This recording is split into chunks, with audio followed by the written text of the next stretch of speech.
Honneur et fidélité du 25 janvier 2025, le temps de l'éditorial avec le capitaine de vaisseau Atomfak Ngemo Cyril Serge, chef de division de la communication du ministère de la Défense.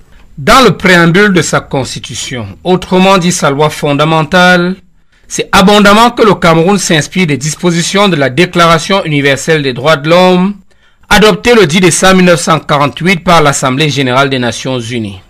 Il va sans dire que le Cameroun, pupille des Nations unies, a souscrit à ce code de conduite d'une inattaquable éminence morale dès son accession à la souveraineté internationale.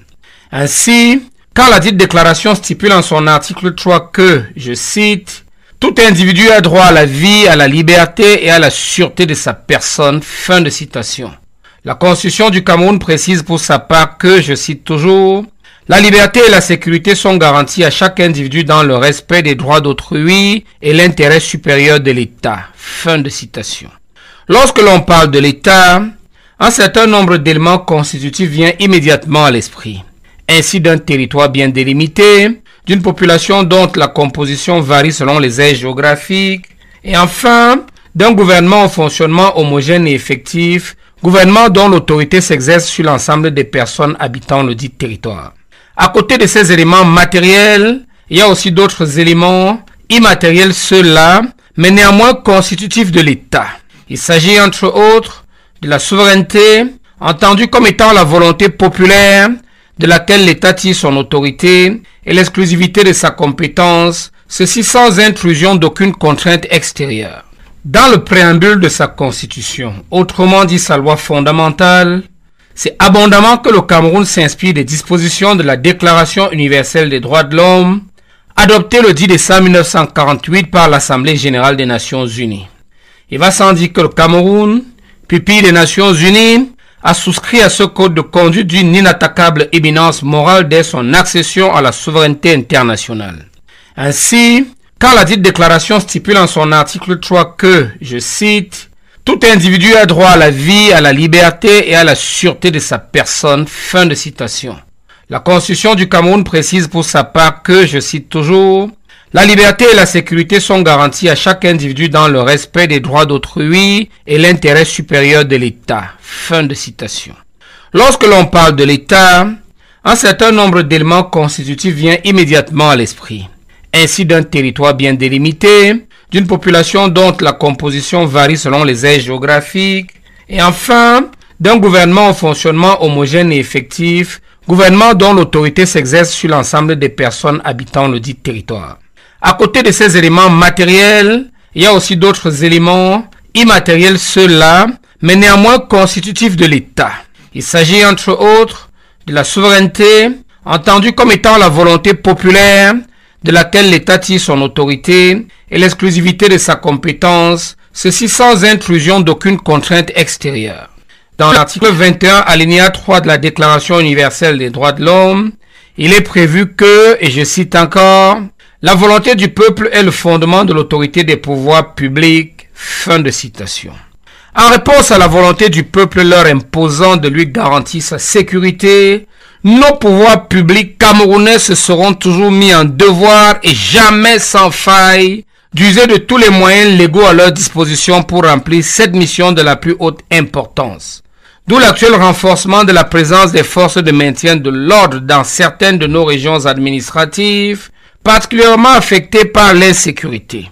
Une présence qui se veut avant tout très rassurante pour les paisibles populations et dissuasive pour les fauteurs de troubles, les aspects coercitifs n'intervenant qu'en dernier ressort, de manière toujours opportune, professionnelle et proportionnée, sous la guidance du respect impératif des droits humains.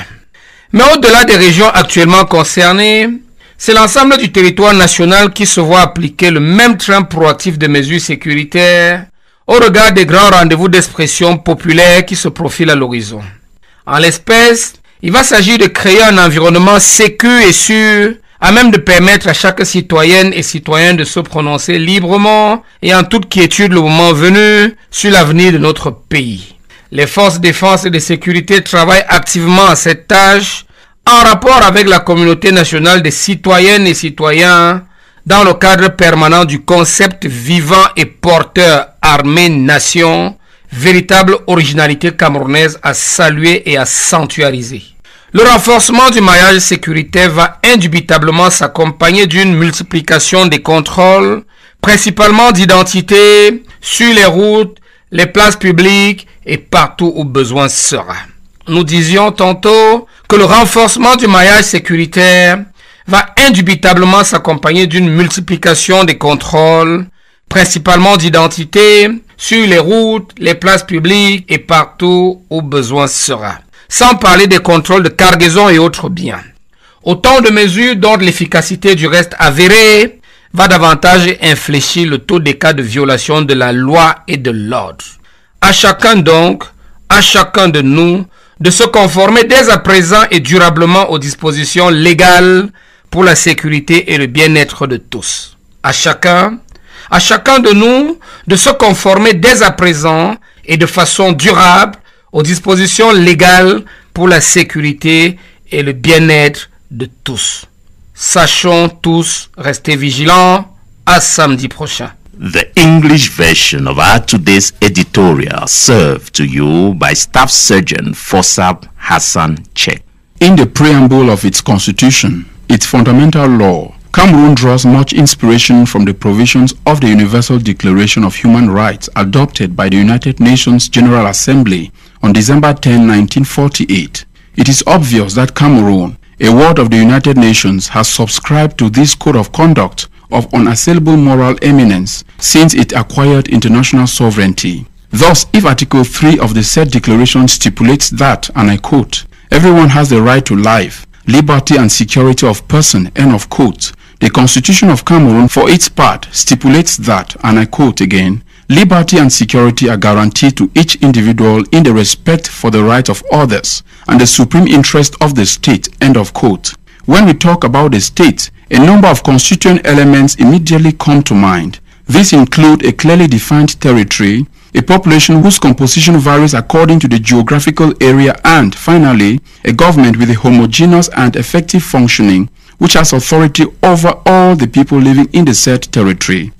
In addition to these tangible elements, there are other elements that are intangible but are component parts of the state. This includes sovereignty, understood as the will of the people from which the state derives its authority, and the exclusivity of its jurisdiction without the interference of any external constraint.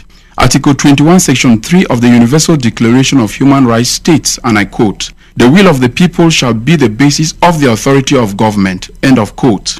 In response to the will of the people, which requires them to guarantee their security, our public authorities have always made it their duty and reliably to use all the legal means at their disposal to fulfill this mission of the utmost importance. This is why we are currently increasing the presence of the law enforcement forces in some of our administrative regions, particularly affected by insecurity.